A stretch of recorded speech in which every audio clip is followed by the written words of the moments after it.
Fauzi Rosma ini saya ingin menjelaskan tentang materi kebijakan lingkungan hidup.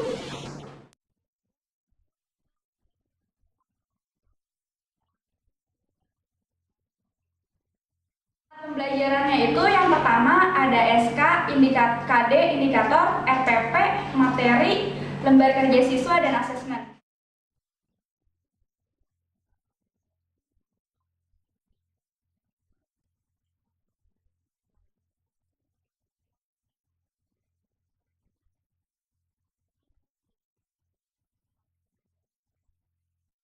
Standar kompetensinya itu mahasiswa mempunyai dasar pengenalan nilai tentang pemahaman konsep interaksi antara manusia, termasuk kebudayaan dan lingkungan hidup sekitarnya. Kompetensi dasarnya itu mahasiswa dapat menjelaskan deklarasi dan kebijakan perkembangan pendidikan lingkungan hidup.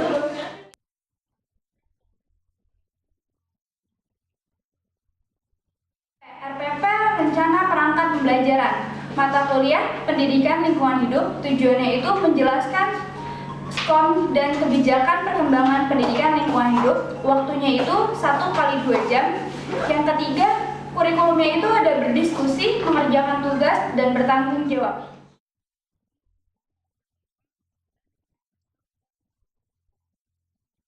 Deklarasi SKOM. Deklarasi SKOM adalah konsep menyadarkan banyak negara tentang globalisasi, krisis lingkungan hidup, masalah populasi, pengurusan sumber daya alam, konsumsi berlebihan atau sebaliknya, masalah terlalu minimnya konsumsi, kekayaan, kemiskinan, populasi, dan urbanisasi.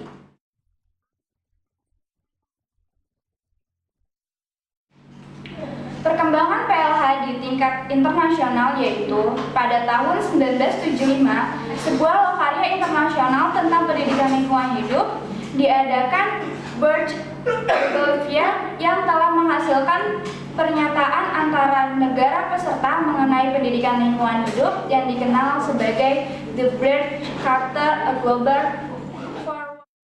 Secara ringkas, tujuan dari pendidikan lingkungan hidup yang dirumuskan dalam Berg-Carter tersebut adalah yang pertama itu ada meningkatkan kesadaran dan perhatikan terhadap keterkaitan di bidang ekonomi, sosial, politik, serta ekologi baik di daerah perkotaan maupun di daerah pedesaan. Pendidikan lingkungan hidup di tingkat nasional yaitu di Indonesia, perkembangan penyelenggaraan pendidikan lingkungan mulai dari tahun 1975 di IKIP Jakarta. Pengembangan pendidikan dengan menyusun garis-garis besar program pengajaran pendidikan lingkungan hidup yang dicobakan 15 sekolah dasar di Jakarta pada periode 1977.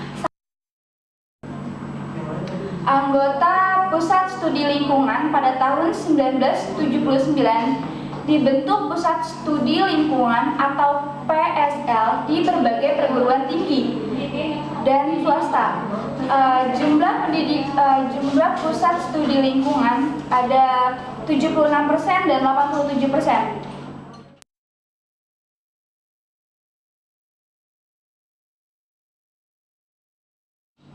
3 pilar lingkungan hidup. Yang pertama itu ada pilar ekonomi, yang kedua ada pilar sosial, dan yang ketiga ada pilar lingkungan.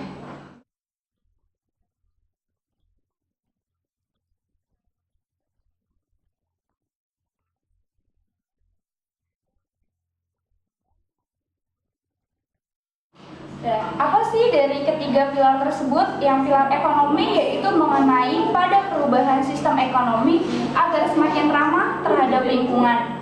Yang kedua ada pilar sosial. Pilar sosial itu menekankan pada upaya-upaya pemberdayaan masyarakat dalam upaya pelestarian lingkungan hidup. Dan yang ketiga itu ada pilar lingkungan. Pilar lingkungan menekankan pada pengelolaan sumber daya alam dan lingkungan yang berkelanjutan. Ketiga, kegiatan pendidikan lingkungan hidup di Indonesia ke dalam 3 periode. Yang pertama itu ada periode 1989, yang kedua itu ada periode 1983 sampai 1993, dan yang ketiga itu periode 1993. PLH sampai saat ini periode yang dipakai adalah pemantapan dan pengembangan. Dan hambatan dari perkembangan pendidikan lingkungan hidup di Indonesia, yang pertama itu ada rendahnya partisipasi masyarakat, yang kedua itu ada pemahaman pendidikan lingkungan yang berbatas, yang ketiga itu ada kurangnya komitmen pendidikan, yang keempat itu ada materi pendidikan lingkungan hidup yang belum memadai. Misi dari kebijakan pendidikan lingkungan hidup itu yang pertama mengembangkan kebijakan pendidikan nasional yang berparadigma lingkungan hidup, dan yang kedua itu mengembangkan kapasitas kelembapan pendidikan lingkungan hidup di pusat dan daerah, dan yang ketiga itu meningkatkan akses informasi pendidikan lingkungan hidup secara merata.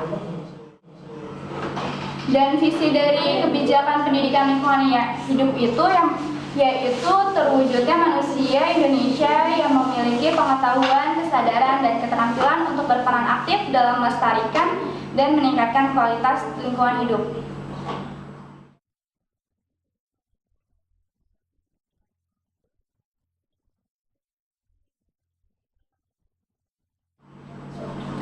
Lembar kerja siswanya itu soal yang pertama yaitu sebutkan pada tahun berapa lokakarya internasional tentang pendidikan lingkungan hidup diadakan.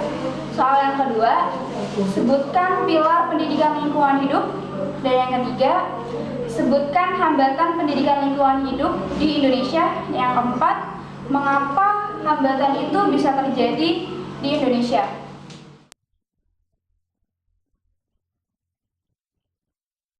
Asesmennya itu UAS-nya itu sebesar 50%, UTS-nya 25%, tugasnya 15%, dan kehadirannya itu adalah 10%.